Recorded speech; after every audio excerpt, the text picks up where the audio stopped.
Hello everybody, welcome to another episode of JWA Fixes. Sorry it took so long to get another episode out, it's just that I had trouble thinking of what to do for the next episode.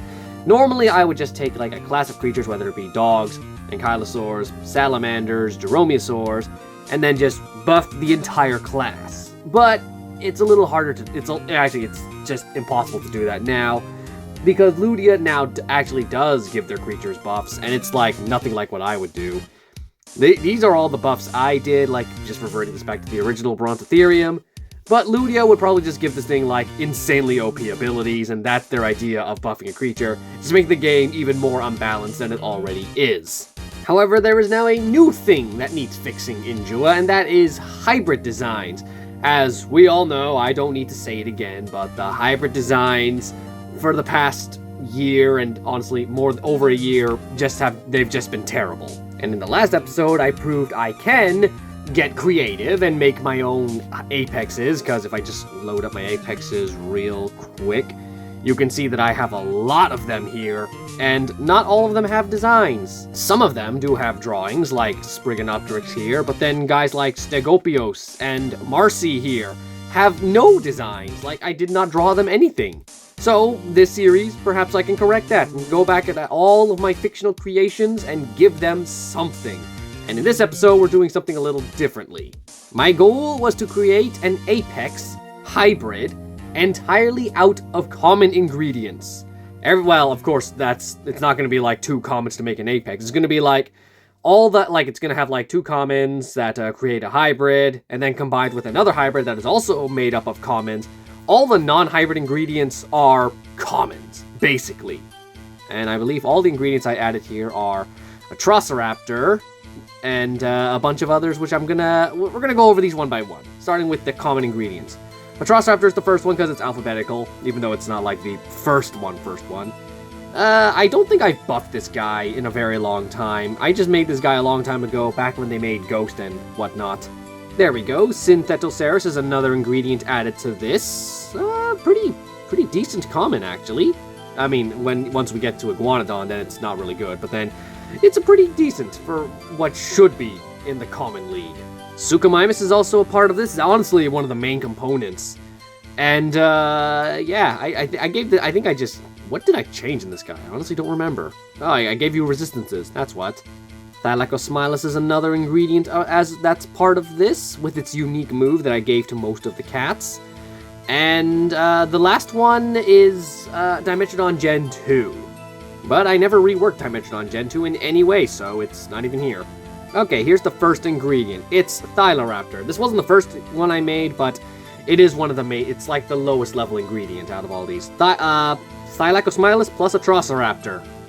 All of its moves are quite basic, which is just like Swipe, Precise Pounce, Deliberate Prowl, Distracting Impact, and Run, Swap and Cloak. I don't think I was really thinking about meta relevancy when I made these guys. I was really just thinking of design, which I did make a design for this dude. I literally just traced drawings over Ghost's model and then just animated over it. That's all I did. I gave it like saber teeth and a bit like very subtle hints of fur, which you probably have to squint in order to see them.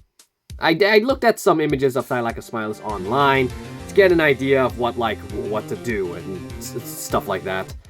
Thyloraptors use their saber teeth and sickle claws to pin down prey. Getting pounced on by one of these leads to a slow and painful death. Definitely not the most creative hybrid. It literally is just a Troceraptor with a light coat of fur, which I didn't really replicate too well because I was lazy. Granted, it's still I'm still okay with it. The Troceraptors already have some pretty slick designs, so just giving them saber teeth already makes them just makes them slightly cooler. We actually got to jump into a unique next, which is the Thylametro, which is just the Thyloraptor plus Dimetrodon Gen 2.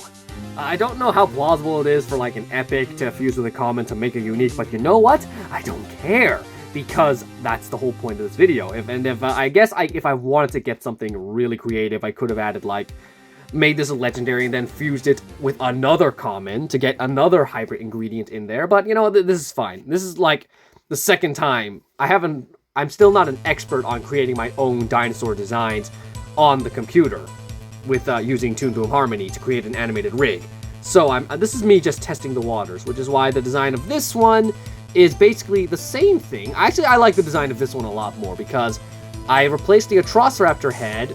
Well, I just modified the same head to resemble more of a Dimetrodon skull from Dominion, as well as giving it like a new pattern, new colors. I used the actual Dimetrodon color palette, which was shown in the Jurassic World style guide, as well as giving it the Dimetrodon sail, which is, I guess this is basically just, is this me? Because when I made this, I was not thinking of Magnoraptor, but I guess this is me sorta subtly pushing my ideas of what I wanted Magnoraptor to be, as opposed to what we got.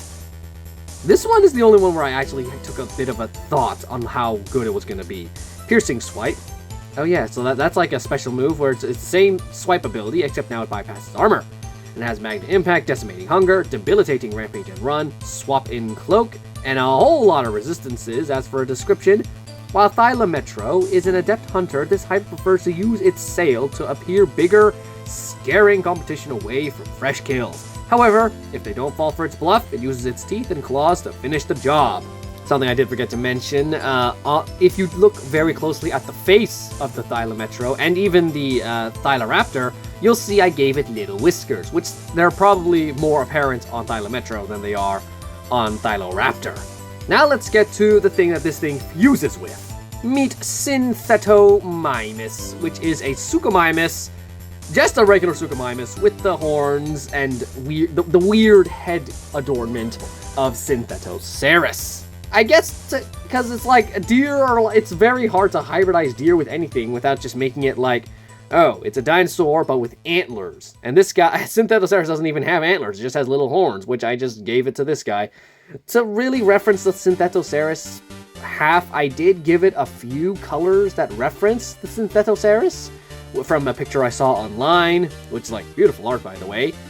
But again, this one's kind of like the most lackluster. I think this is my least favorite design, as it is just a Suchomimus with horns and like a little, what do you even call these things? Are those horns or do those count as antlers? Because I'm pretty sure those are just horns. And the thing on the nose, I don't even think I placed it correctly, but you know what? This is a goofy looking hybrid. We're just here to do whatever. Oh, I didn't even look at its stats. I was almost ready to move on. This one's kind of weak in terms of health. I guess this is like a fast-moving glass cannon, except if you have a raptor, I guess this thing can actually destroy it. No priority moves either, so it's not going to survive for much longer, honestly. This one's actually kind of weak. The addition of deer DNA has resulted in a Spinosaur that prefers to stay in groups of 2 or 3. Youngsters are often observed butting heads, yet adults don't seem to use their unique antlers for anything other than display. And this is what it was all leading up to. Ceratulus, which I'm going to read the description first. Ceratulus is Latin for weird. The odd combination of multiple creatures resulted in this odd-looking dinosaur covered in fur, so the name fits. Although I will admit, when I designed this guy, I did not have the intention of adding fur at all. I did the description first and then came up with the design, so yeah. This one's my favorite out of all of them, though, as it's basically just, okay, it is basically just a very weird-looking Spinosaurus with some extra stuff added to it. Raptor toe claws, which the feet are a bit too big. They're Hammond collection-sized, honestly. It has the saber teeth, and it still has those weird horns, except I lowered the size of the nose horn and extended the size of the brow horns and whatnot, and gave it extra fins to make it like look extra cool. And it even has a mode, just like any Apex, it has glowing extra stuff on it, and can switch between its glowing mode and its just regular brown mode, depending on, in the game it'll transition between the 2 modes. As for its stats, I'm not sure how good I made this or not. Group Definite Strike, Sly, Rampage, and Run. Did I make this a wild card? Yeah, I did. Lethal Rampage and Run, Debilitating Rampage and Run. I guess my idea is that whatever this thing does it have a swapping ability? Swap in Cloak. You come in with this guy, and then it just goes for Group Definite Strike, dealing guaranteed at 2,800 damage. And then it'll just get out of there. Is it immune to swap? It is immune to swap. And if you try to run away with it, it'll dig in on escape. I guess I probably could give it a better swap-in ability, like swap-in Cunning Impact or something, to really emphasize like how, especially when you realize it's going to be pinned for 2 turns. So like, Huh. I should probably edit this guy, but again, I'm not thinking of meta relevancy. I'm just here to design hybrids. So, this video turned out a lot shorter than I expected. I spent 2 days designing each of these hybrids. Well, actually, just all the hybrids took like 2 days just to get all of them finished. And then I just finished the design of Ceratulus, and now I'm recording this video. And now the video's already over. I did all that work for just 11 minutes of footage. Huh. That's something to consider. Oh well, thanks for watching, guys. I have no idea what episode this is, but I'll come up with another idea for what the next episode will be. I think Quetzal actually gave me an idea of what it should be. I'll have to look back on that. But anyway, guys, thanks for watching. See you next time. Goodbye.